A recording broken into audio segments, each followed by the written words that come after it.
Now, it's my pleasure to introduce Linda Velvoord, our presenter today. When I was a brand new retiree and a HASP member, the first class I took was a class that Linda taught. And since I was an aspiring novelist in retirement, I took a writing class from her, and I'm still a part of HASP, a happy part. So thank you for that introduction. Since Linda has presented before, many of you may be familiar with this, but for those of you who don't, Linda earned her BA from Hope College and a PhD from the University of Chicago. She taught American novel classics of the 1800s and Hawthorne stories in several colleges before retiring from the University of Cincinnati in 2014. Linda has written a dissertation on Frederick Douglass and has served on the RCA Commission on History, which I think is going to lead directly into this three-part course. Welcome, Linda.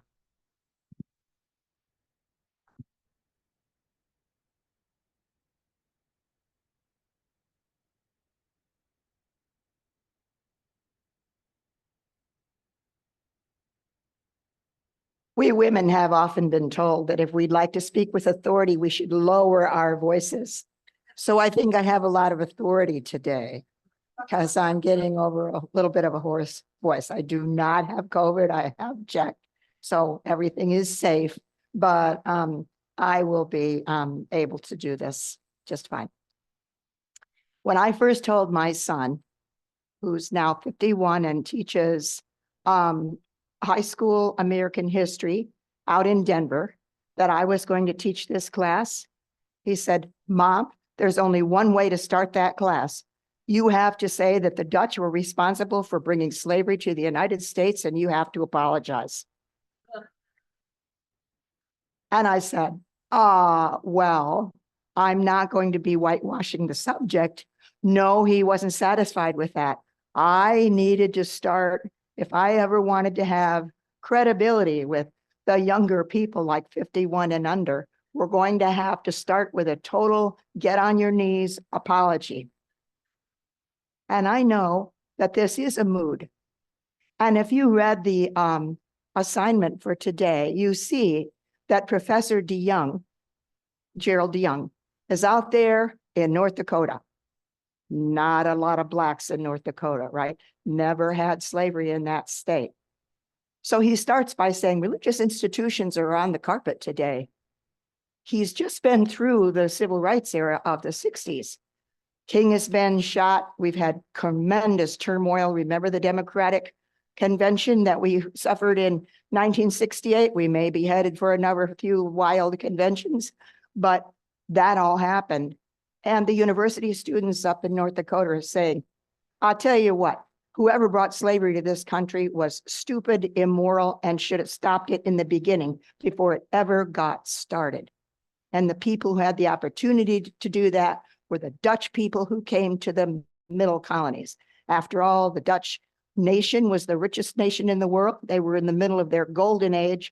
They were all over the seas, all over the world, grabbing colonies, grabbing them from other countries, dominating them. And by 1650s, they even took over the slave ports on the west coast of Africa. So now the Dutch guy is standing there when the African king comes with his captives and sells them into the first stage of this merry-go-round of passing the slaves along the journey they were going to take. How many of you think there is a grain of truth to what I just said? That people expect an apology, and you have to put it there or you're not credible.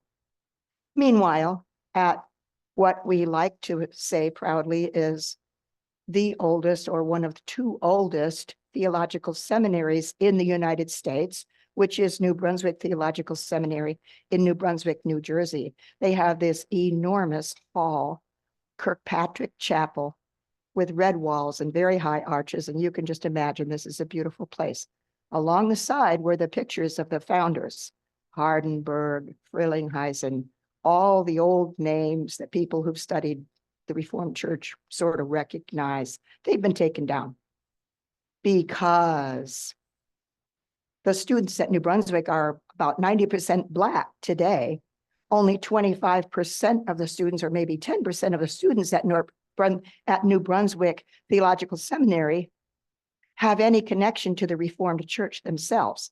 They may be interested in coming into the Reformed Church or attracted by its theology, but basically it's a Black population of people who are seeking that professional degree to bring themselves up to the standard of a pastor that really has training. It's still a very respected theological school. The president is Black, and he is a dynamic person who preached in a Hope Church recently. And but at New Brunswick Seminary, they took down their founders. My sister-in-law, Joyce D. Velder, has served a church in Schuylerville. So Philip Schuyler was a Revolutionary War general, and Schuylerville, of course, was the home of his estate and so forth. And his daughter, Elizabeth Schuyler, married Alexander Hamilton. So she's the woman in that famous, play. They've just taken the statue of Philip Schuyler, banished it from the public square. They're going to move it to the Schuyler estate, where it will be near his home, but it's not going to be in a public place anymore because he had slaves. So we're taking the hit. And nevertheless, the claim of this next generation is that we have been through decades and generations of denial, that there was an opportunity to create an end to slavery when it was visited upon us by this wicked, greedy Dutch East India Company that needed a labor supply. So they go and get Africans, and there aren't enough Dutch people coming over here who are going to be farm hands. There's no way the colony can be formed without a labor supply. They don't have enough indentured servants. They have to have a way to build the colony. So it was built to some extent on the backs of slaves. However, what we need to do is study it more closely and have a better idea what was really going on, because we want to believe that there were true Christians in the colonies from the beginning, and that the Reformed Church played its own small role of some kind in trying to bring a proper service and comfort and challenge. You know the old saying, the job of the church is to comfort the afflicted and afflict the comfortable, and to do both of those jobs. And so people were getting comfortable with slavery and saying, oh, it's no big deal. I only have a few slaves, or whatever their excuse is going to be. It's going to be examined thoughtfully and in the light of the Bible. What got me on this subject since I came to Holland in 2017, moving here from the East, was in part this book written by Russell Shorto, who today lives with his family in the Hudson Valley. And although he's not connected to the Reformed Church, he wrote this amazing book in which the whole history of Manhattan is rewritten from a new body of information that is emerging now. About 20 or 25 years ago, a tremendous body of original papers from the colonial times turned up, 12,000 pages of primary material, notes of ministers, synod records. The Dutch were prolific record keepers. They kept records of everything. And so we have an enormous new pool of information to work from. So Island at the Center of the World, I highly recommend, by Russell Shorto, as your introduction to this period and to a heroic figure that we're all going to love, who emerges as the hero of this book. His name is Adrian van der Donk. Adrian van der Donk. And because he acquired some land north of New York City eventually, a town named after him is Yonkers, New York, in Westchester County. And even the word Yankee is sometimes, there's a guess that it came from, you're a Yankee, or you're a young gentleman, and the Yankee came from that. Highly recommend this, and I'll pass it around so you can see kind of what it is. Island at the Center of the World. Another book I've used to prepare for this course is a book by Peter Kolchin called American Slavery, 1619 to 1877. And if you're interested in the subject, I recommend this book because although it was published before all this new information came out. He's giving a lot of tables and statistics in the back and a very good discussion of the basic, the basic 1, 2, 3 of slavery as it developed in this country. And then the third book that's a basis for us for the next 3 weeks is called By Grace Alone. This is by Donald Brugging and Kim Baker. Donald Brugging was a professor of church history at Western Theological Seminary.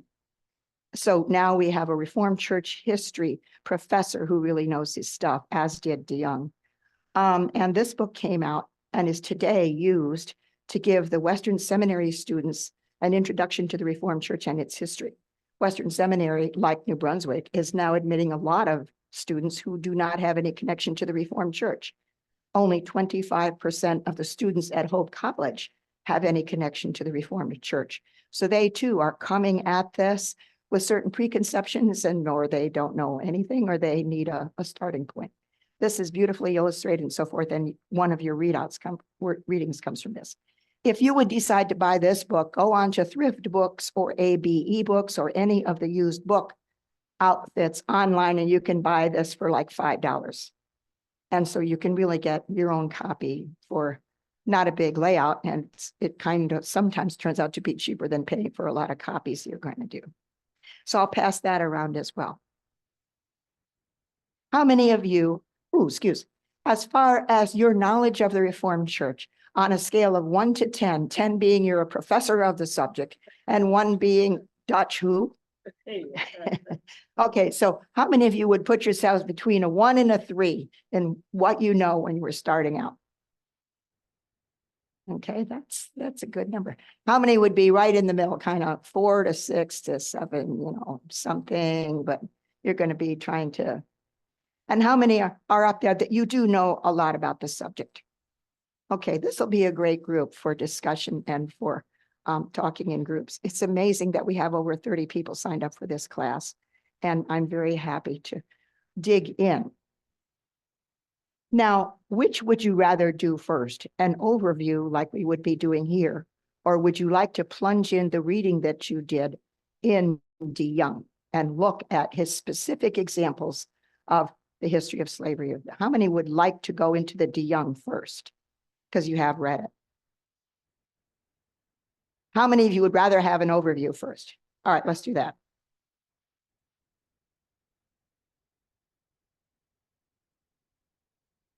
First of all, let's review what's going on here. What was happening in the Netherlands? Who are the Netherlands as a republic, meaning a government based on the will of the people, had been established for really the first time in Europe in about 1579, when the 7 northern provinces of the Netherlands, that'd be Holland, Zeeland, Friesland, Utrecht, provinces like that, getting together and knowing that they needed to form, they couldn't just all be separate states. They needed a federation. And they didn't want to have a king. They couldn't decide on a king. So they said, okay, let's just say the people are sovereign. Wow. And the other countries were saying, with no pope and no king, you'll be dead in 5 years. But that didn't happen. They tried out a republican government in some way. So each province sent delegates to a central meeting called the States General. And the States General was sort of like a early Congress kind of thing. They could make laws and they had the sovereignty over the country. So we go along from 1579 to 1600.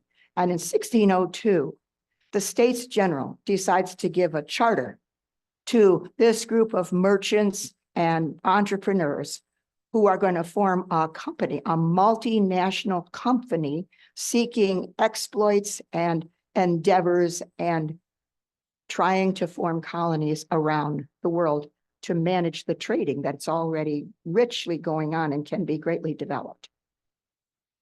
The Dutch West India Company and the Dutch East India Company, many people go back and forth. Which is which? What's the relationship between the two? For this class, we're just calling it the VOC, which is Verdige Oostische, company, whatever, Dutch East India Company. It later spins off the West, but we don't need to worry about that detail. And it's not going to be on the test, okay?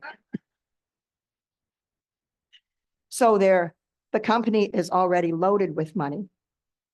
But which colonies are they going to really develop and put money into?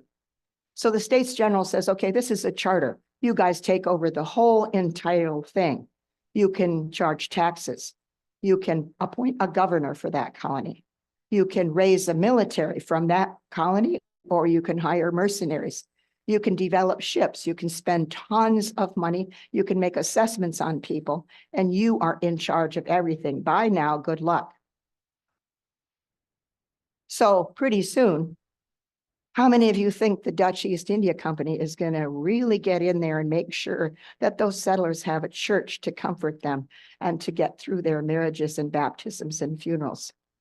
It's not gonna happen. So where is the Dutch Reformed Church going to have its roots? And every time I point at you, the answer is the will of the people. Okay. Okay.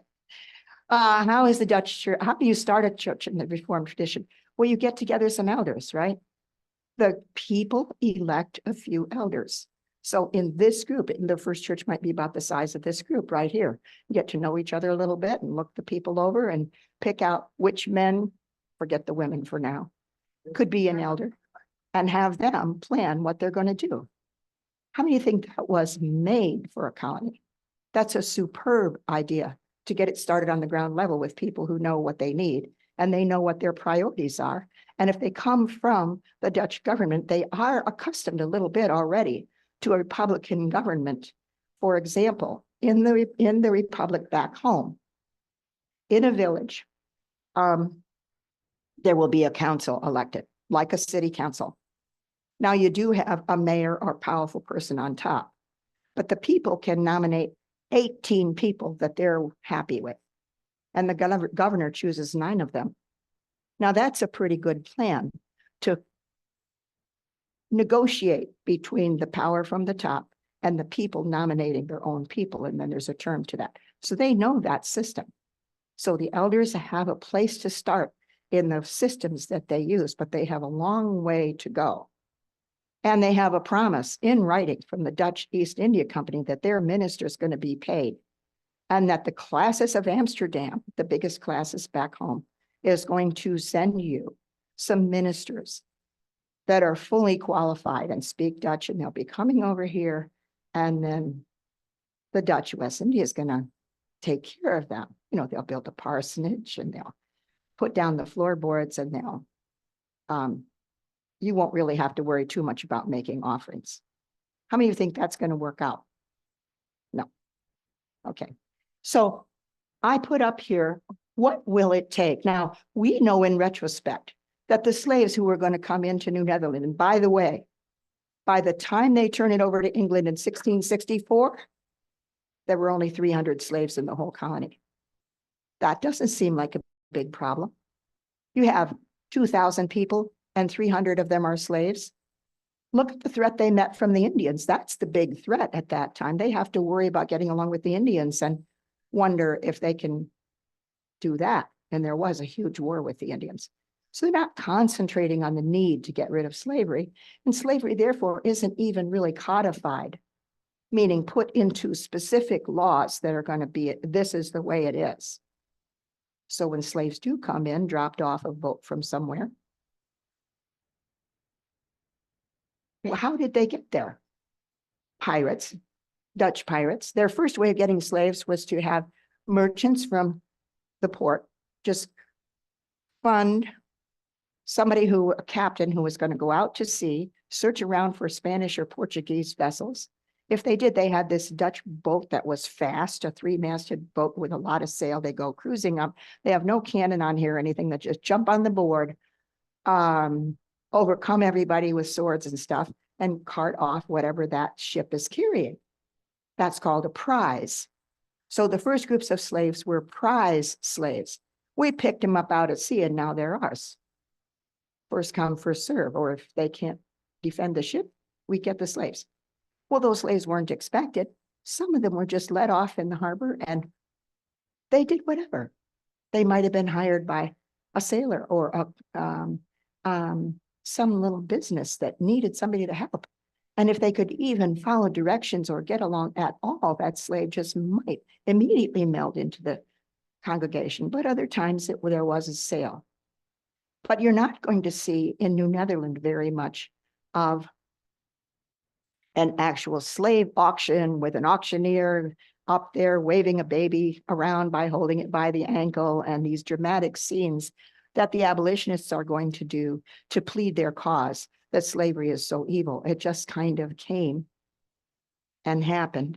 And then, so then they're going to have a governor and they will permit the importation of slaves.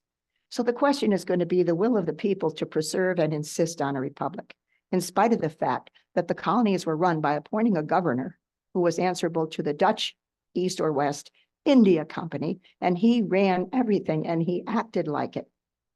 And what quality of person could they get as governor? Well, that depends on how cushy a colony it seemed to be at that time. Only a republic in the long run could have the strength to abolish slavery. Remember when Lincoln makes his reply to Horace Greeley and says, I have to save the Union first, because there's no way that we can free the slaves unless we have the Union in place. We have to preserve the Union and make the freeing of the slaves deferred. He says this, and I believe there's a truth there. If you have to secure the safety of the authority to do so first. Now, a government is going to be formed, but does having a slave in New Netherland mean people feel like they're doing something shameful? Well, that's something we're wondering about. We're wondering if one of those ministers had a slave. Well, many of the ministers did have a slave. Cotton Mather up in New England had a slave named Onesimus, named for a slave in the Bible. Like he's saying, well, look, St. Paul had a slave, why not me? Well, if you look closer at Onesimus and that whole story, it gets complicated when you actually really complicated, because it's more likely that St. Paul was trying hard to find a legal and safe way for Onesimus to be free. That's another possible interpretation. But the ministers might have slaves.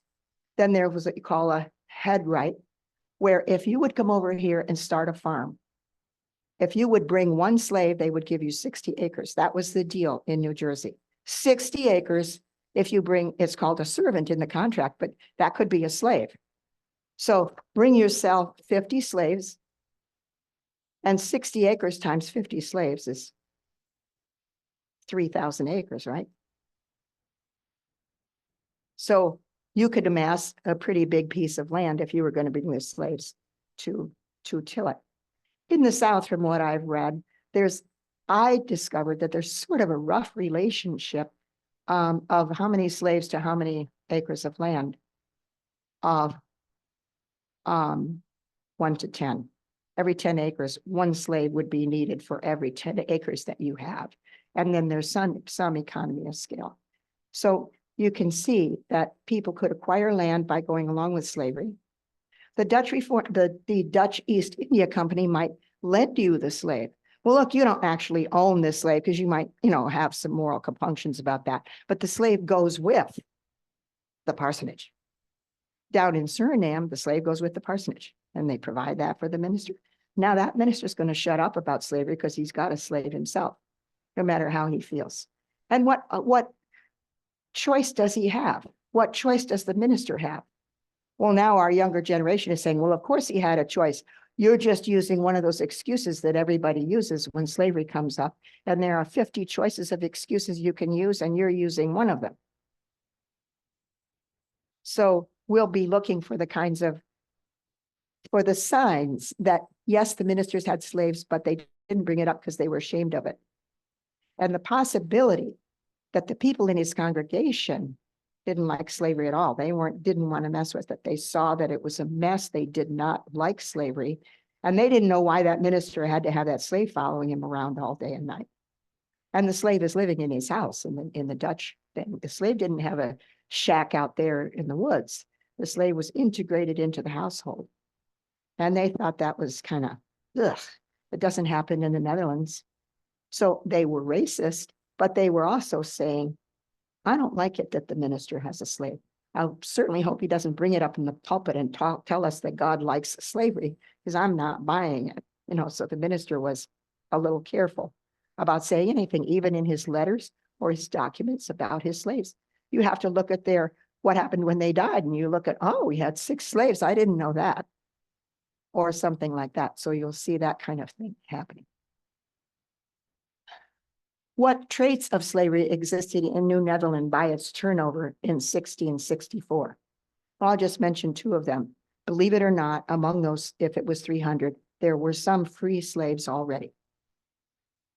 Because the Dutch East and West India Company claimed that they were just doing an indenture. An indenture means somebody agrees to it over there. They say, okay, I'll work for you for 5 years on your farm.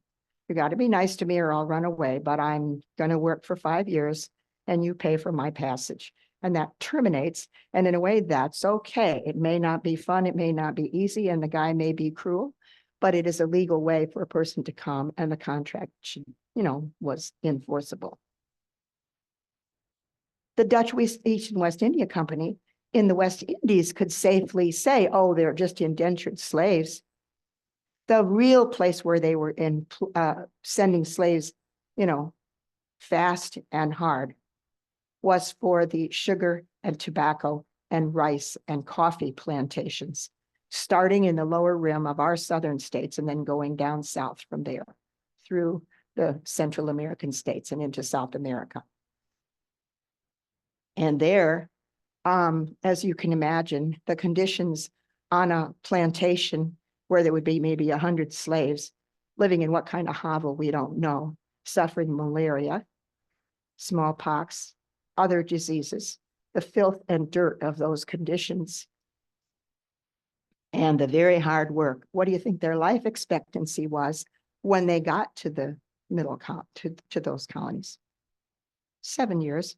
Average life expectancy, 7 years.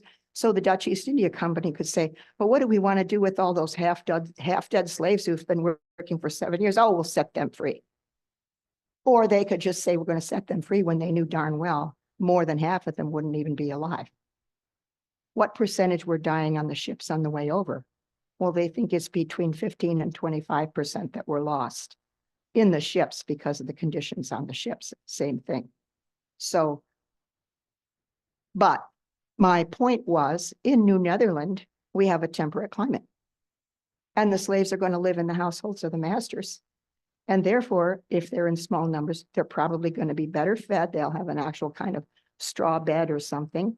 And they might be housed in some side part of the house or something. And they have a good chance of survival.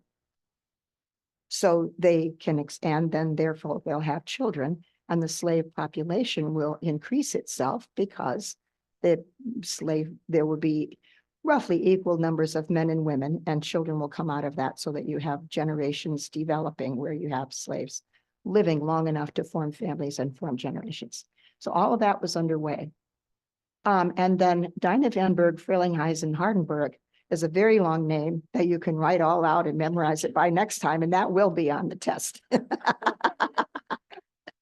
Because in 1750, she's in the Netherlands, and her father works for the Dutch East or West India Company, and they're wealthy.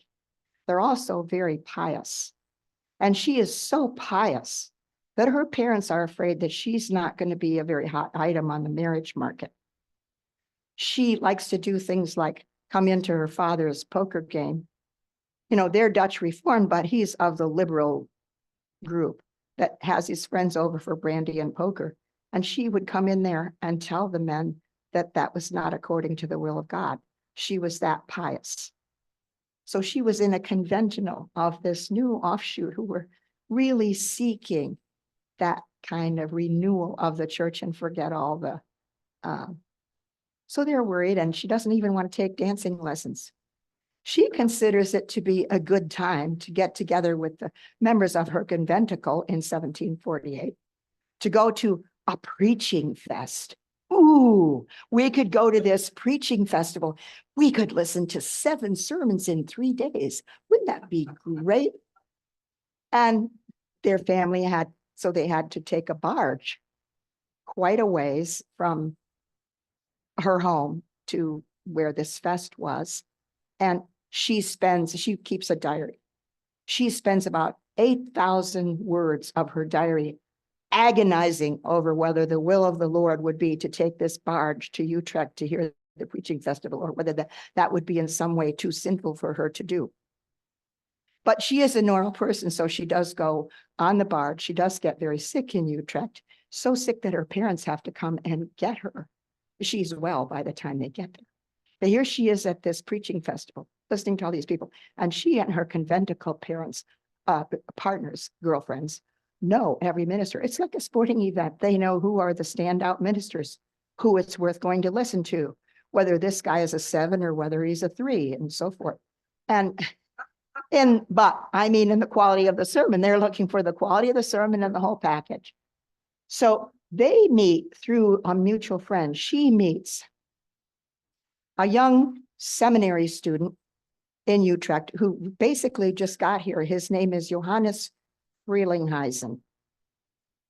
And his father is a minister in the Raritan Valley in New Jersey. And he's a little bit of a wild kind of evangelical, you're going to hell, kind of preacher. And Johannes has a different slant to his version of American religion. So he's over in Amsterdam and Utrecht getting his credentials. He has to be examined by the classes of Amsterdam. And he meets Dinah Van Berg. And he starts calling on her at her home. And she makes friends with him, and they have some conversations. It doesn't dawn on her why he's calling on her over and over again. And he probably just doesn't know quite what to say or how to go about this. She's Dutch. She's high-born. He just got here from the hinterlands of New Jersey. He barely speaks Dutch at an elite level. I mean, he does speak Dutch, but not quite her level of Dutch. So he's feeling like blah, blah, blah, blah, blah. It's hard enough for ministers to go a wooing in the first place without having to have with all these questions in his mind. So finally, several months go by, and he turns up again in September of 1748. And she's wondering why he's delaying his return to the Netherlands. He's been examined. He's got his certificate. He should be headed back to the churches in the United States. His father died in the meantime, and these little churches are without a minister now. He's got to go right back there. That's his call. But he hasn't gone yet. So finally, he finds the words to tell her that he wanted her to be more than a friend. And that morning, she has contemplated a verse from the Bible, which includes the line, "The king desires your beauty." And she just later is going to look on this as the sign from God that she's supposed to have this revelation that this is Johannes Frelinghuysen trying to arrange a marriage with her before he has to go back, because it'd be ideal for him. Why is it ideal for him? Well, she doesn't speak English yet, but she will. She's very fluent in Dutch. She's very religious. And she and her family believe in missions. So after many discussions, they win the consent of her parents, including her father. Well, I mean, they can see that it's a little dubious who she's going to marry if she stays where she is. And that she feels drawn to, this young man who's very respectable. And the young man is pitching what's wonderful about coming to New Jersey at this period of her life, where in fact the churches are all clawing at each other over the difficulties that the churches were having at that time. Nevertheless, in 1749, they get married in February after he came to make that first proposal in September. And she knows that she will probably never see her family again. She does, in fact, see her family again. But Dinah Van Berg, with all her education and with her skills and her piety, comes with Johannes Frelinghuysen to the churches of New Jersey. And he leads a long career that is shortened in 3 years. He dies within 3 years on his way to a Cetus and Conferenci, meeting where they're trying to settle this big argument they were having about whether the Reformed churches should break away from classes of Anderson, get their own classes, or whether that's not a good idea, stay with the program. And he just suddenly gets the flu or has an accident or something, and all of a sudden he's dead, and they have 2 children. So as she's getting ready to come across the ocean with him and realizing that she does love him and that he loves her back and that they do have the relationship that will flower here and be beautiful, he mentions that his family has slaves. And this is just one more incredible, shocking piece of news. Oh my God, I'm going to be a slave mistress? She's hardly ever seen a Black person. It's very rare in the Netherlands, not unheard of, but how can I do this? And he just reassures her, well, our family has slaves. And maybe he says, if you don't want the slaves, we'll make some other arrangements. Who knows what he said to her. But she's coming into a family that's had slaves for a couple generations, because the older Frelinghuysen, like many other ministers, along with the land deal he had, or out of necessity, had been offered some slaves and maybe bought and sold some slaves, as people did privately.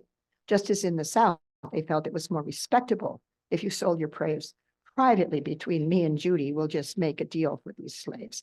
And I know where they're going, and I know that it'll be all right. And then the sale would take place that way, rather than an auction block. So now she's a widow, suddenly a widow, and she's planning on going back to the Netherlands. But in the household, there is this other young seminary student whose name is Jacob Hardenberg. He's either 9 or 11 or 12 years younger than she is. But he has been in the household because he's being mentored by Frelinghuysen. They have a mentoring process for training the new ministers. They don't have a seminary yet. So this Hardenberg has been in the house. He's very pleasant. And she's packing things up and trying to take care of the children. And finally he says, don't go back to the Netherlands. Marry me.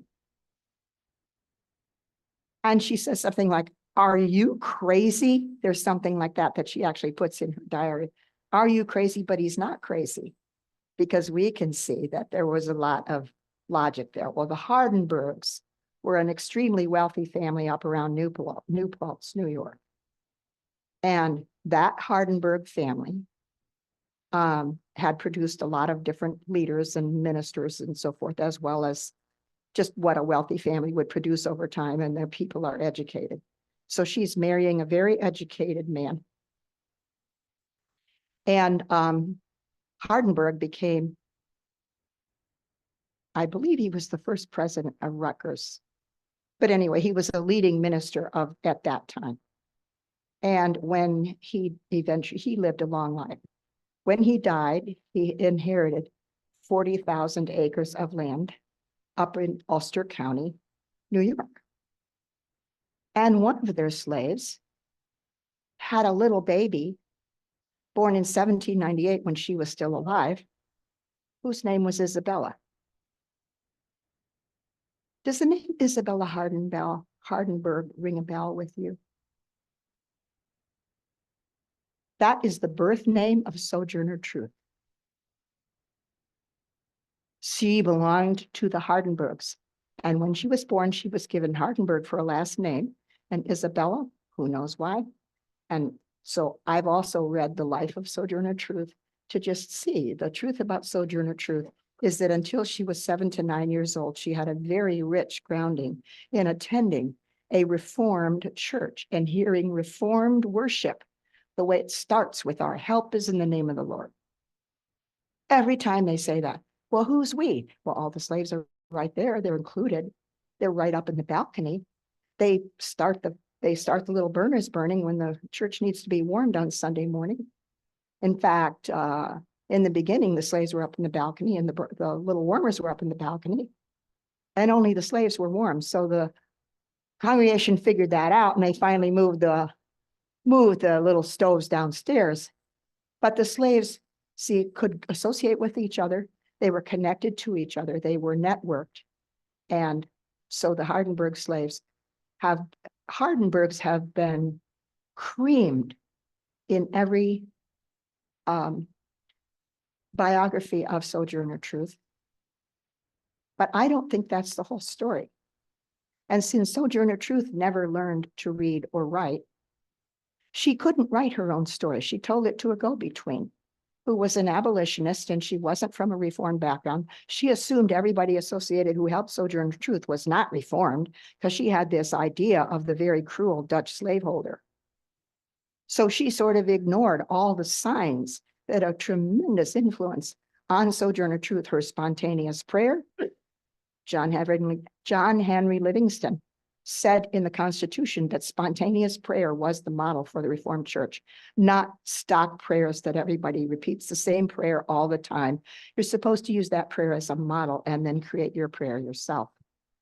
So Sojourner Truth's approach to spontaneous prayer can come out of what she heard in those Reformed churches in the first 7 years of her life. Her daughter, eventually, you probably know the whole long story of Sojourner Truth and her struggles and her ability to just move the public with the way she preached and spoke.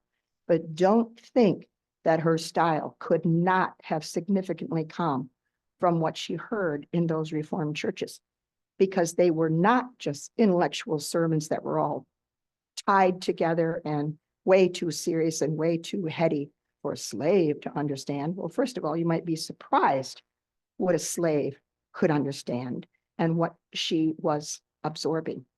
Her daughter never left the Reformed Church, and she eventually retired in Battle Creek, Michigan. So those interesting, don't you think there's a book about the truth about Sojourner Truth there to be written, especially now that we have so much more influence material coming across.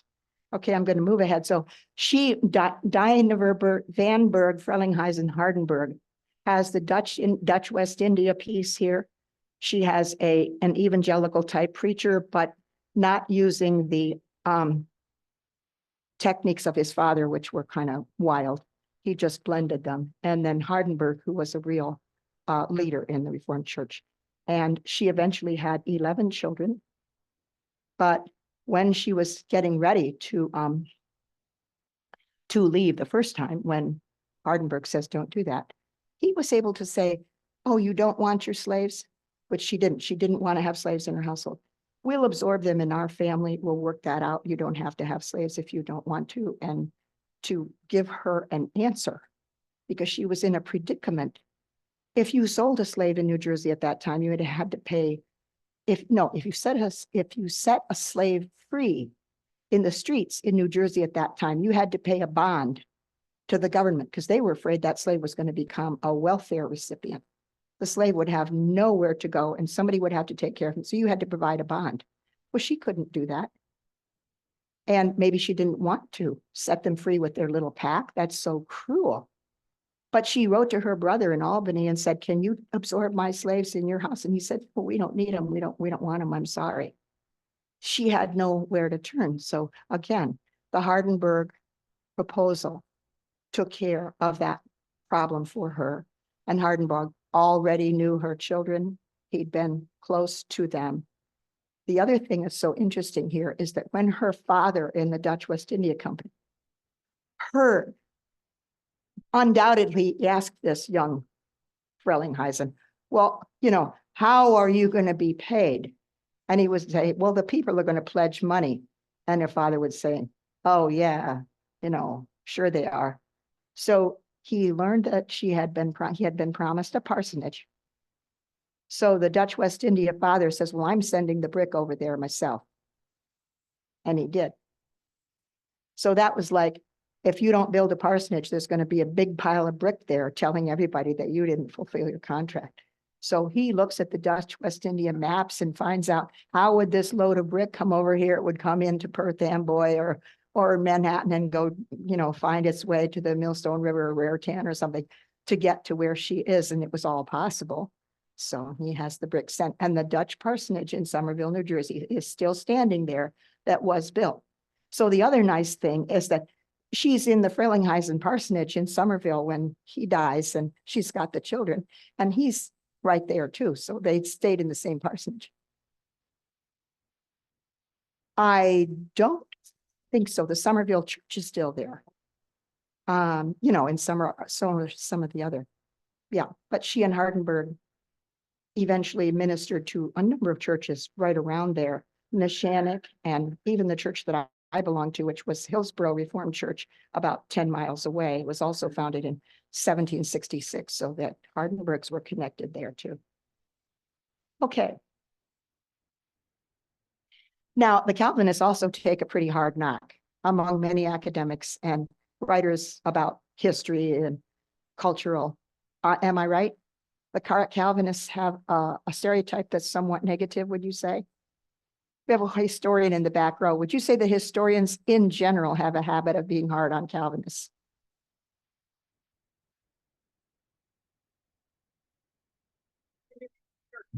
Yeah. I would definitely agree.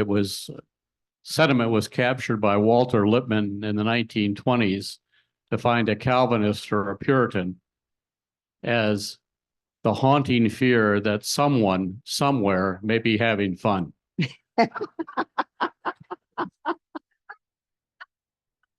Yes, no fun, no dancing, and so forth and so on. And Dinah herself had refused dancing lessons. I mentioned that. But Linda, I would say that also part of the Calvinist tradition is education. Very high on education. The Reformed church ministers in the Netherlands had a very high level of education. And here in this country, they have maintained the idea that they must have a college education or the equivalent and 3 additional years after that. So, you know, they would need to be generally at least 25 years old when they're finished with their training. So we're going to point out a few things about the stereotype of Calvinists so we can kind of set that aside. The term Calvinist didn't, as I understand it, happen during his lifetime, so he didn't get to determine what Calvinism means. He did not want to overthrow the Catholic Church, nor did Luther. Both of them wanted to reform the Catholic Church. Trying to find the red button here. Church history experts have dissed Calvinists and stereotyped them and have so twisted and remanipulated the image of what Calvinism is that at least one of my relatives who is a professor in a theology school just says, you just don't use the word in a professional way. It just doesn't have a clear enough meaning. The Reformed idea is democratic representation. I think we mentioned that the church starts with elders, lay elders, and in the church, lay elders have at least equal or superior representation at every level. The congregation, the classis, the particular synod, the intermediary synod, and the general synod will have massive lay representation of who goes there. Donald Brunking points out a few facts about Calvin in Geneva that are interesting. First of all, I'm sorry he didn't write in Dutch. I'm sorry he wasn't born in the Netherlands. He wrote in French and Latin, and he had command of Hebrew and Greek. And he was trained as a lawyer, not as a theologian. So he writes with this beautiful logic and prose that is fully cognizant of what lawyers know. His new idea was actually not predestination. So please, can you forget it if you ever heard that the one word linked to a Calvinist is predestination. If you think God is in charge of everything and knows everything, and that there's a life after death, you're going to have some kind of a version of who is saved and why that finds a middle way between fate and will, between faith and will. Whether did you will it or was it predestined? Was it written on your back like a tattoo when you were born, whether you were saved? Well, then why would you go out to any mission work if it's all predetermined? So that's a whole area of a paradox that existed since the Middle Ages, and Calvin didn't essentially change that. He When he came to Geneva, they were still occasionally, not stoning, but branding women taken in adultery or women accused of adultery, as in Scarlet Letter, that Hawthorne's going to write about. That type of branding was still practiced a little bit. John Calvin says, you know what? We need to brand both the man and the woman.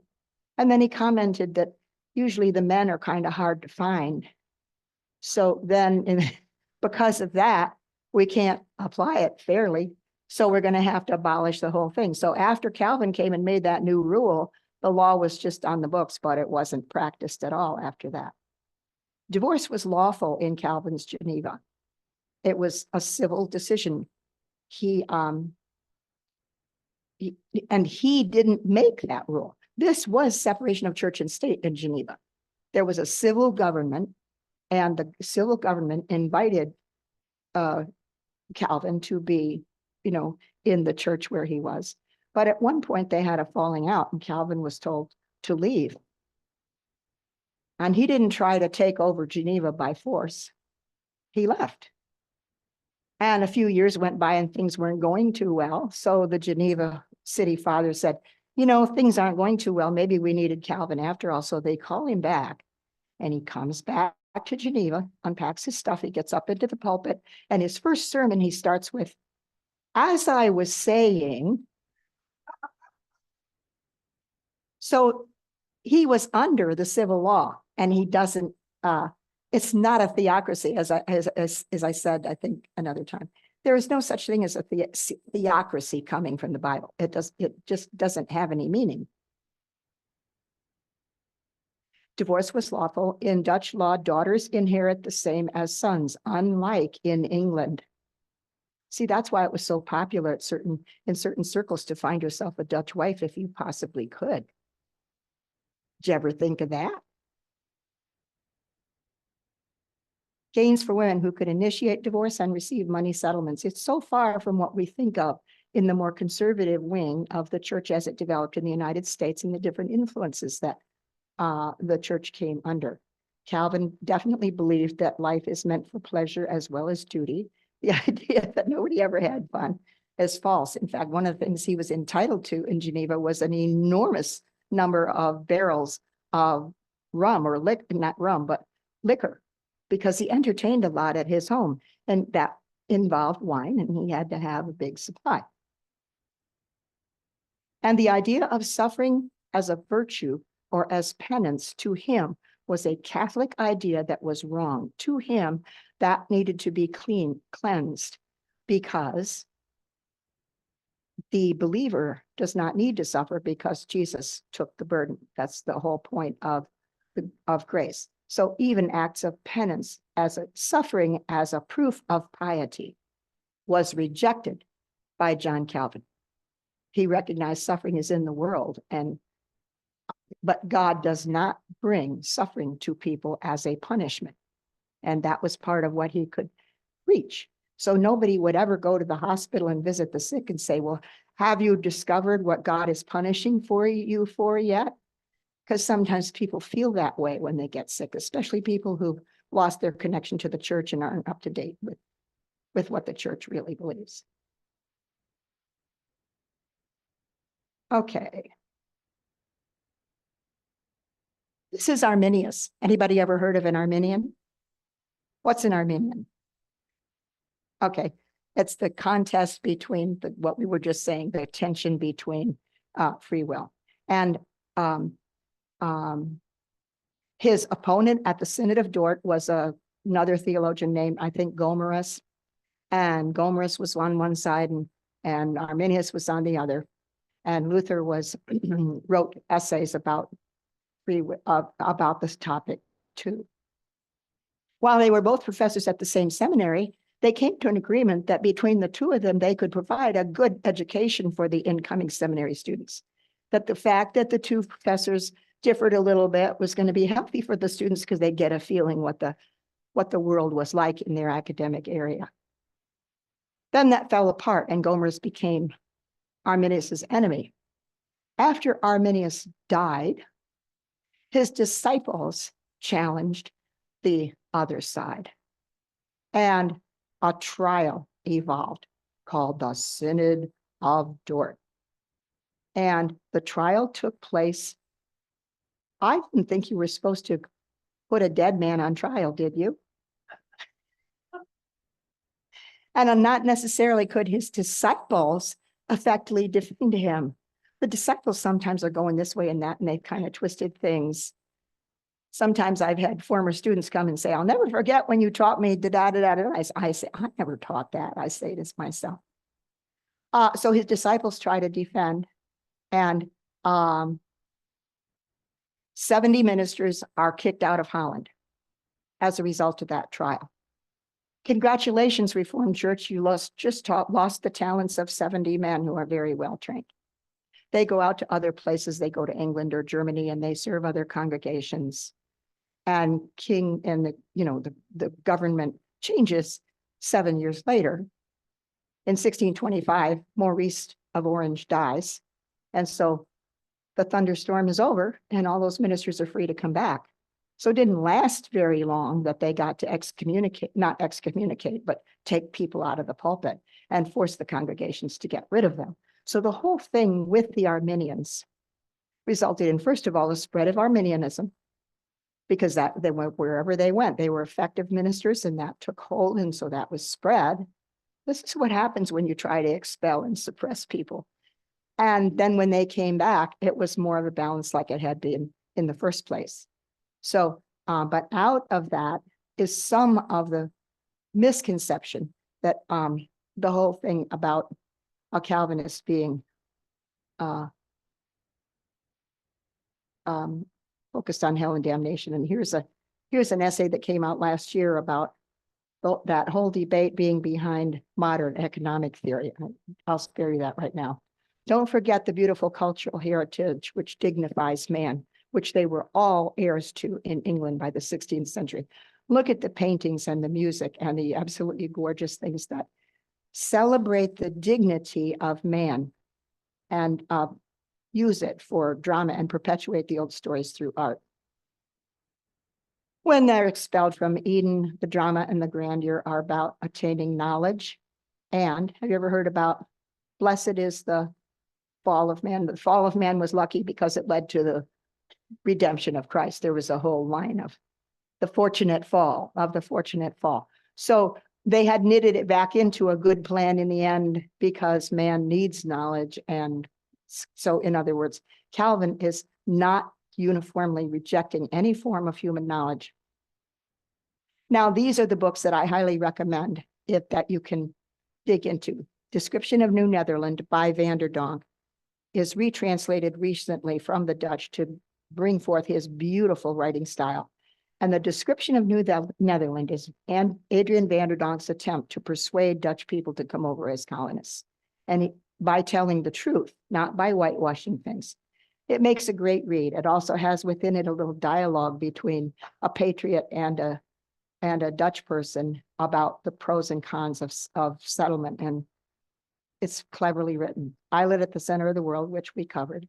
American Slavery, which I mentioned. Gerald de Young's book, Dutch Reformed Church and Colonial Slavery, an article. And Donald Brookings by Grace Alone, which I highly recommend if you would like to get more involved in looking at the actual history of the Reformed Church. And I'm going to skip some of these because I think we have covered the basic ideas. There were schoolhouses in New Netherlands, even though the Dutch East India was no more diligent in providing schoolmasters than it was in providing ministers. They had to be reminded and egged on and pressured to provide for schools, but at least it was on the papers that he was supposed to train the black the blacks as well as the white children. The schoolmaster was supposed to teach them all. So by 1664, when they hand over the keys to England, there are some, not a lot, and I didn't say it was common, but even a few will make an impression on people. If some slave can read and is literate and speaks well, then you can't say that all slaves could never do this. You know, it only takes one to prove you wrong. So there was that example in the culture of slaves who had worked out a life for themselves as free people very early in the history of New York. and I think we'll skip over this too. We'll come back to this. I'm going to mention that I mentioned that the slaves lived in the home. This is a home built in 1795 when slaves were still legal in New Jersey, and this is in Hillsborough, New Jersey. And there's a post office in this house, and it is the house that my husband, John de Velder, and I owned beginning in 2007 and owned until 2017 when I sold it in order to come and move to Holland. It's very likely from its architecture that its original purpose was to involve a family with either servants or slaves. This is the front facade exactly as it was in 1795. So you can see that it has an attic, and it had a beautiful basement, which reminds you of a European wine cellar. It was absolutely gorgeous with stone walls and a high enough ceiling and a wooden floor. So you can, and a fireplace. So you can imagine that servants or slaves, whatever phase they were at, could have lived there, who then worked in the post office, which stood there from 1795 to about 1895. And John and I turned that part into a little antique shop. A block away is the Dutch Reformed Church that was formed in 1766. And this is along the Washington-Rochambeau route of George Washington and Rochambeau as they went to the American Revolution. So it was wonderful fun to own a home this old and have the fun of taking care of it for that amount of time. Homeowners may have suffered a stigma by 1795 for owning slaves, because by 1795, each state legislature in New Jersey and in New York had decided slavery is not for us. And on a state level, they passed laws that would gradually eradicate slavery in stages so that it wouldn't be all at once, and freeing the children first and then the older people. And so the owners who had slaves knew that their slaves were not going to be slaves 25 years from now. They would need to be able to do things that would knit them back into the culture, enable them to have a livelihood. And maybe working in a post office would be a perfect job for a slave that's getting ready to take care of themselves. And so I see some owners, like maybe these owners, incorporating their slaves into something that would enable them to face the next coming century. And as I mentioned, the master of Isabel Hardenberg took his inheritance bundle and built a tavern and brought her parents into the tavern so that Isabel, as a young girl, was around English people. She would be serving in the tavern, hear how they talked, learn English, be acculturated so that she was not just in an isolated cabin out nowhere on land that wasn't very rich. And the Hardenbergs were criticized. Oh man, they just stuck their slaves in a tavern. Well, maybe that's not the way it was. Maybe they brought them to a better life by what they did there. As you know, probably the slaves here on Sunday morning went with the family to the Dutch Reformed Church on Sunday morning, as they might. Okay, that's a background. Now, I'd like to know what your questions are or what you have noticed about the reading that we did from Gerald DeYoung.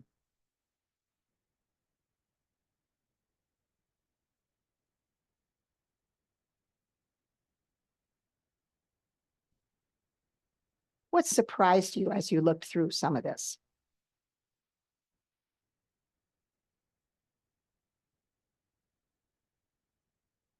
I'm wondering if you, it's Patty Brink. I'm wondering if you know any more about Mr. DeYoung. My maiden name is Dejong. Whoa, another opportunity to play Dutch bingo. Very possibly.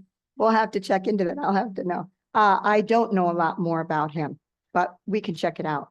He did other books in Reformed Church history as well, but he was a professor of history up there in North Dakota and South Dakota, and very active in the Reformed Church. Thank you.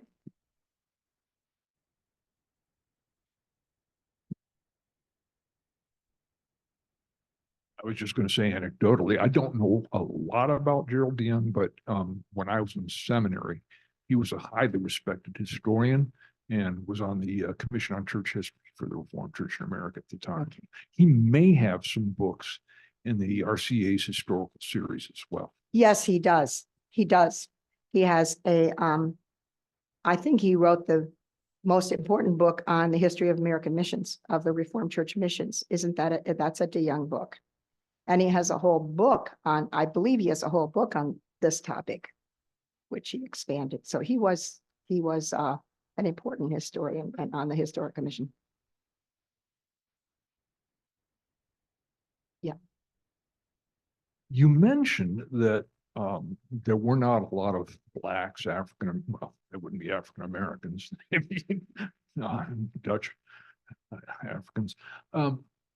This is way off topic, but I'm very curious if someone here knows at what point the tradition of Zwarte Piet was introduced to Sinterklaas, because Zwarte Piet is Sinterklaas's helper and he is an African. Right.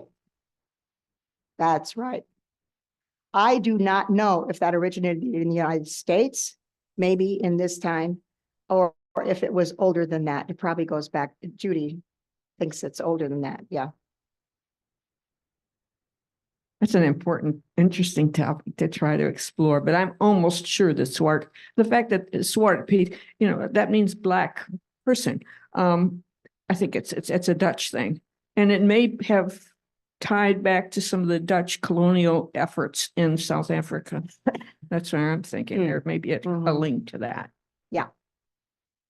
And the Dutch opened a station in South Africa. I think it was 1652. So, before, right in the middle of the 16th century, of the 17th century, we have the beginnings of the South Africa experiment. According to Wikipedia, it actually was from the Netherlands.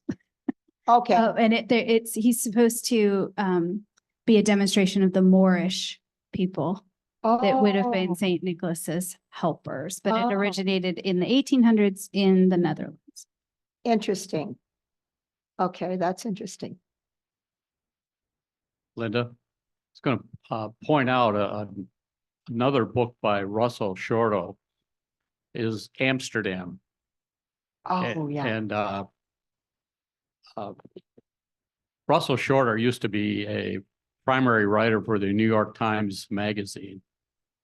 And no doubt, because of that and being an American, he wrote first about Manhattan, the island in the center of the world, but then realized that, well, just like we're doing today, you're going to do something on the Dutch Reformed Church, you better go back to the Netherlands.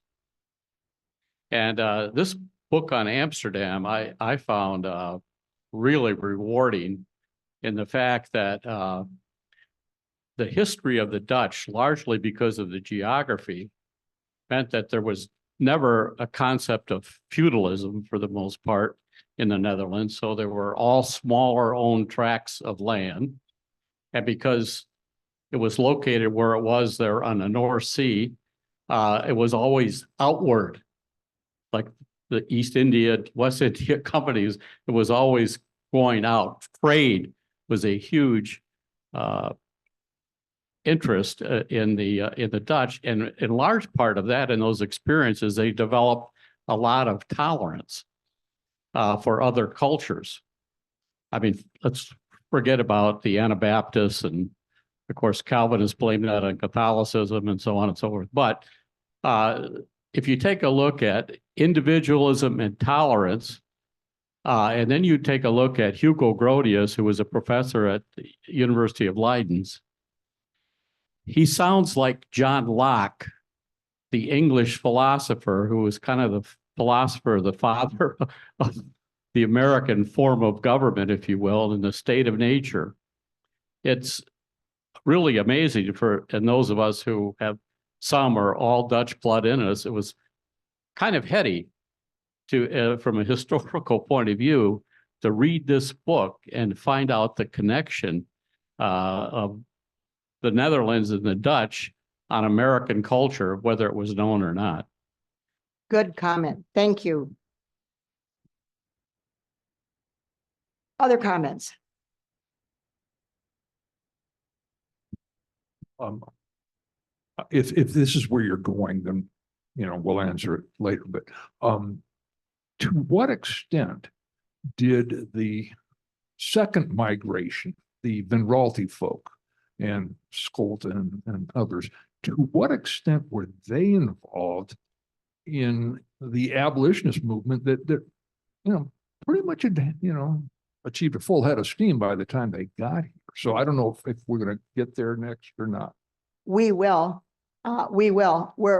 My goal was to kind of cover up to 1750 today, up to the arrival of Dinah Van Berg. And here she is caught in between a system that came along with her marriage, and she doesn't want to be involved in slavery. And then she becomes the mother of a family that became firm anti-slavery people. So Frelinghuysen is still a political name in New Jersey today. And a whole string of Frelinghuysen's have been in government in various ways. And one of the earliest Frelinghuysen's not only opposed the Trail of Tears of the wholesale departure of Indians, but took a stand on slavery. So we can infer that she conveyed to them her very pious idea that slavery is completely in conflict with the dignity of man and the need for equality.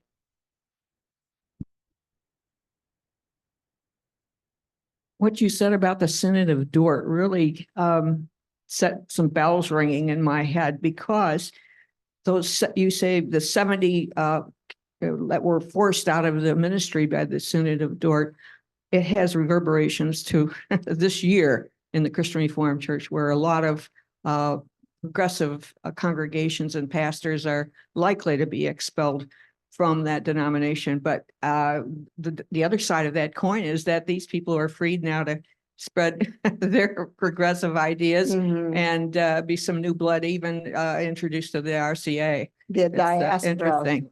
Yes. Yes. Well, of course, the settlers that came in the middle of the 1800s, we will get to that in a later class and take a look at how they differed. But in my family, the Walvoords, I know, were very happy in coming to Wisconsin to know that there was no slavery in Wisconsin, and that these farmers would not. First of all, there was a selfish reason. The farmer did not want to be competing with other farmers who had slaves. They were struggling to make it with their own sons and hired hands that they could bring, and they did not want to be associated with a slave culture. And the sign up by Dutch born people from Michigan in the Civil War was impressive, really impressive, including from Holland. So they were patriots right from the beginning. They were not longing for the old life, and they were not married to slavery, that's for sure. They certainly didn't accept that. Now, that doesn't mean that the Reformed Church is free of the accusation that for a long time there have been signs of virulent racism and attitudes that do contribute to the struggle and to the crimes that were committed against Black people after they would be categorized as they're all worthless. They don't know how to manage themselves. They have to be controlled, and a kind of belief in a put down culture. All those things are going to resurface. The United States, it was not easy. There was a reason why we paid 750,000 lives in the Civil War, because throughout leading up to that time, every other option was tried. So young people today might say, well, they should have just compromised. They should have just been nice to each other and the Civil War never would have happened.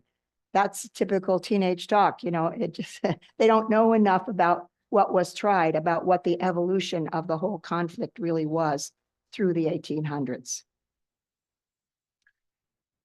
Yeah. I have a follow-up to Judy's question. I knew about the excommunication of Jacobus Arminius and his friends from the church, but a year and a half or so ago, I was at the church in Leiden for an American Thanksgiving service. And right. I was walking around the interior and I saw, I'm not sure what you would call it, a plaque or a shrine to Jacobus Arminius. His remains seemed to be interred at the church in Leiden. And I wondered if there was a kind of reconciliation, how that came to be. Well, he died before the trial ever took place. See, all the ruckus over this that evolved into, what year did he die? He died in 1610 or something like that. So he was dead by the time that his disciples faced this trial in Dort. So he was able to be buried at the church. Yes, he was a very respected theology professor at the University of Leiden up until Gomers decided to, make a fuss or kind of get into a tangle.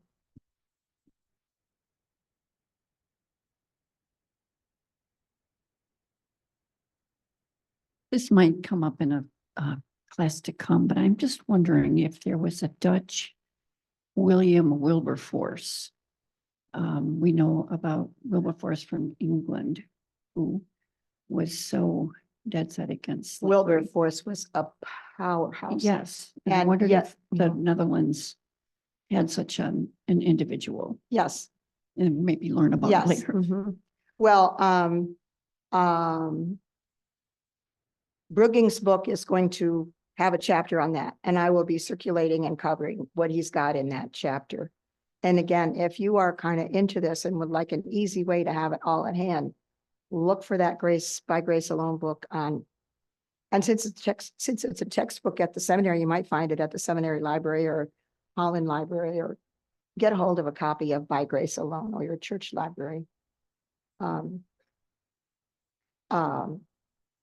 Because he has a chapter on the Reformed Church and Indians, their work with the Native Americans and their whole history with Indian work, and their work in after the Civil War, attempting to help go down south and recover education for the freed slaves and a new life, being rebuilt in the wake of the Civil War at Bruton, Alabama, and in Annville Institute in Kentucky. Those were two institutes when I was growing up that were still being strongly supported by the Dutch Reformed Church.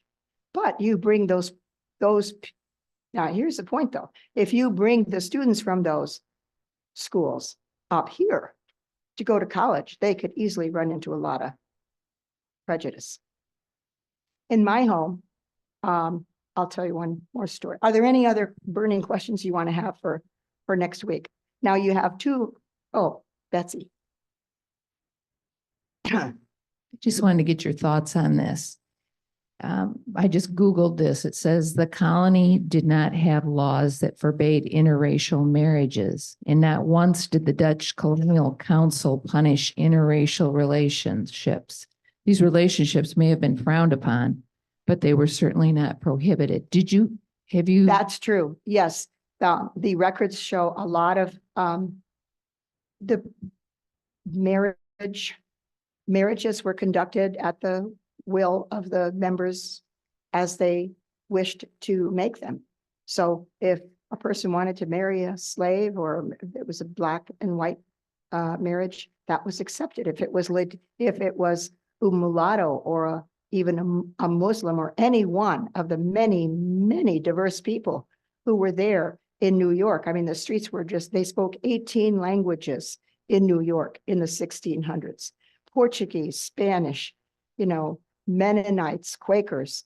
There, you could just fall in love with outside your little pool very easily. And the Dutch Reformed Church tradition was, we honor all of these, and they record them. It doesn't have to be secret, or doesn't have to be Romeo and Juliet, where, Father Lawrence goes off in secret and has them drink poison. In fact, that was one reason that Shakespeare set Romeo and Juliet in Italy and not in England, is because he liked the setting of Italy. But also in England, mutual consent was required in marriage. You couldn't seal a marriage without mutual consent. So since Romeo and Juliet didn't have mutual consent for the marriages that were being pressed on them, the plot would have never happened if it were in England. But Italy was still steeped in that tribal, clan type of culture. All right, we have another, I think we had a little confusion about the reading. So for next week, you can go back over the reading by DeYoung. And I think that we want to give some discussion for a few minutes about his conclusion. He says in the first paragraph, that questions are raised with loud voices, and asking, why didn't the clergy speak up against the buying and selling of human beings? Well, you'll notice that Michaelius was only here for 3 years. And he was sent back to the Netherlands because he got in a fight with the director. And he also had a fight with one of his elders. Maybe that fight was over slavery. We don't know. Doesn't say. But he went back in the Netherlands, and twice after that, he asked the classes of Amsterdam if he could come back to the Netherlands, because I think he had sort of fallen in love with what he had seen among the people where he was. And West India Company said no. They turned him down twice in requests to come back to the colony because he'd been a troublemaker. And I think that's very interesting. So it hints that that could have been having to do with actions of the Dutch East India Company or criticism of Kieft for the Indian War that Kieft had started and that decimated the population of the Netherlands. When you think of about 3,000 people being here and the Indians just are coordinated, they've allied with each other all, around the collar of Indian societies around New Netherland and attacked, just came bursting into people's homes and killed people. And they were paying Kieft back for being just a complete KKK level torture expert with Indians. He would get drunk with his buddies and go and pick up an Indian woman, throw her in the river. And since she couldn't swim, you could have fun watching her drown. And then that would only be the beginning of things that were equivalent to burning somebody at the stake or just having fun with sadistic and bestial types of entertainments for him and his drunken friends. And don't think that the colonists were not outraged by this. They saw what it meant, that they had precious relationships with the Indians, trading relationships and just getting along relationships. And these were going to be ruined. Then Kieft got the idea that he needed more money. And so he wanted to tax the Indians with a new, like paying tribute. And his argument was, well, we use soldiers to protect you guys, so you need to pay us some tribute. And that was completely outside the Indians' understanding of their contract, and they were furious, and Kieft was overbearing and stupid about it. He never had any consent of his city council or anybody who represented the people. He never checked with anybody, certainly didn't ask the ministers what he should do. And that was the whole trigger. According Russell Shorto thinks that was the whole trigger to the Indians getting together and conducting these violent raids that kind of cut into the beaver trade, which hurt both sides, but also brought the Dutch colony down from 3,000 to 1,000. That was disaster. From 3,000 to 1,000, then they had to start over and build people's confidence that they could safely come to this side of the ocean. So you think about their stupidity, Kieft's stupidity, but that doesn't mean that the will of the people was to do that. That doesn't mean that the people were all having their little Ku Klux Klan raids to go get some Indians. It means the people were enraged, but they didn't have a republic yet. They had to have control of the government before they could ever bring about law and order. And what we're going to find out in the end is that by 1795, the Dutch West India Company was bankrupt and was never heard from again. And the Reformed Church survived. And so somehow what was the will of the people did. Biden said last night that one of the characteristics of Americans is that they can correct their mistakes. They can see what they did wrong and turn around. And so somehow the people who'd been so harassed and so undernourished in the colony did finally get it together, insist on Republican government. George Washington called the Dutch people in New Jersey my loyal Dutch belt, where you need to separate these English from these English and don't let them divide and conquer. It depends on those guerrilla people who are Dutch patriots along the Raritan Valley and in central New Jersey, where they had enough. They could even be working with blunderbusses or something, but they knew all the routes and they could one of the famous families, Voorhees, was a wheel maker, a wheelwright in New Brunswick. And the British had completely taken over New Brunswick. So he would pretend that all he spoke was Dutch. In that way, he could hear a lot of what the officers were saying. And then at church, after church, we get together for conversation, and a lot of information would change hands about which bridge was going to be crossed and where that British, column was going to be coming across. And all of a sudden and that wagon wouldn't make it very far. He fixed it, and he fixed it good. Fixed that wagon and fixed that good, So those are the kinds of stories we hear. And so a whole regiment of the New Jersey militia was raised right out of the Dutch Reformed Church in Hillsborough. And the British were paying for crops in gold. And what did George Washington pay for the precious food he needed? An IOU. You get a little piece of paper, we'll pay you later if we win the war,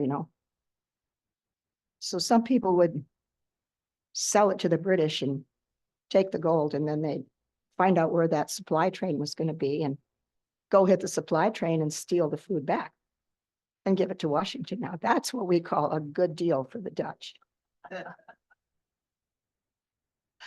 Now, those are just legends we like to tell, but the people suffered terribly. There was a woman in that congregation in Hillsborough who was hung upside down by the British. That will kill you, because she wouldn't tell where her husband was.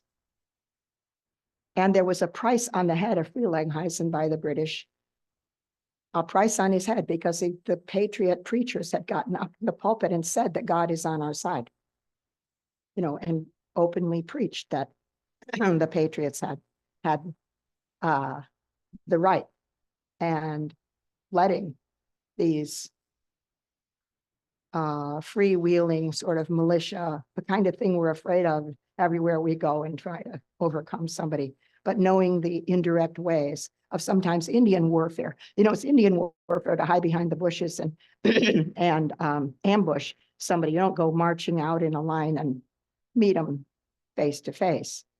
So the George Washington fought more battles in New Jersey than any other state. So it really took a beating with the British there. And so you have little letters written in Dutch at the Dutch Reformed Church in Hillsborough, that in this perfectly written Dutch, sending to a church in Long Island saying, well, the British took out all our wainscoting for firewood. Please send some please send some wood down here. We're hurting. And the churches would do that. They would partner up and do that.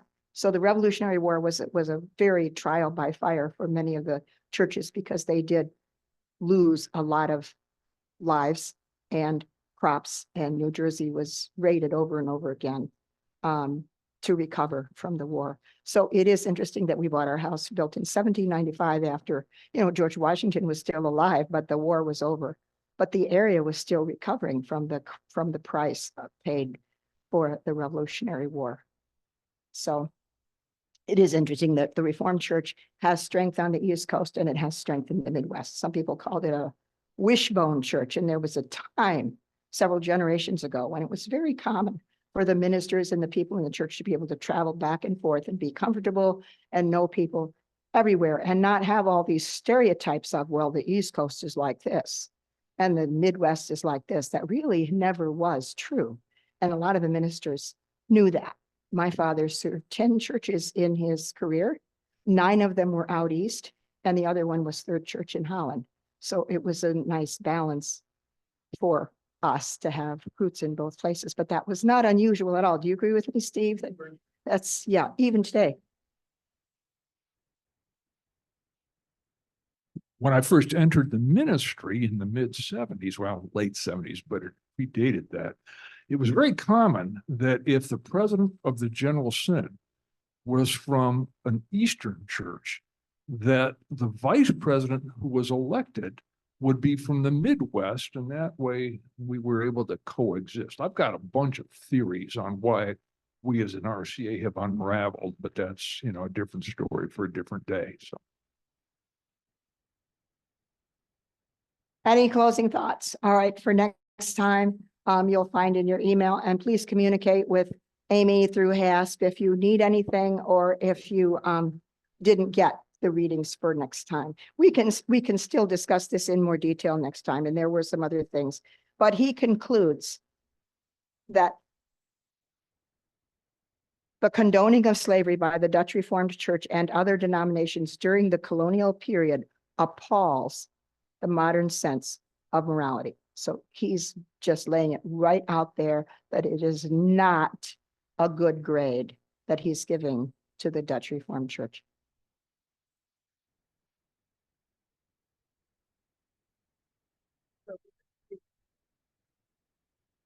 Something else that we have to read for next week that is coming to us by email Yes, or, this, okay. this handout is coming to you, and I did prepare for today some handouts of this section from the book. So it will be in your email, and I'll have these copies here.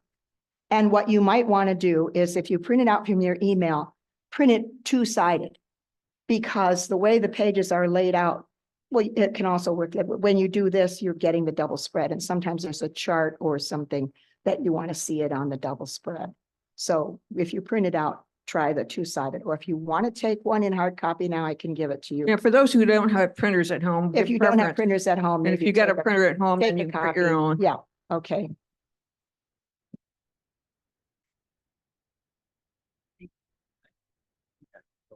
Oh, please tell, please tell Amy out at the desk.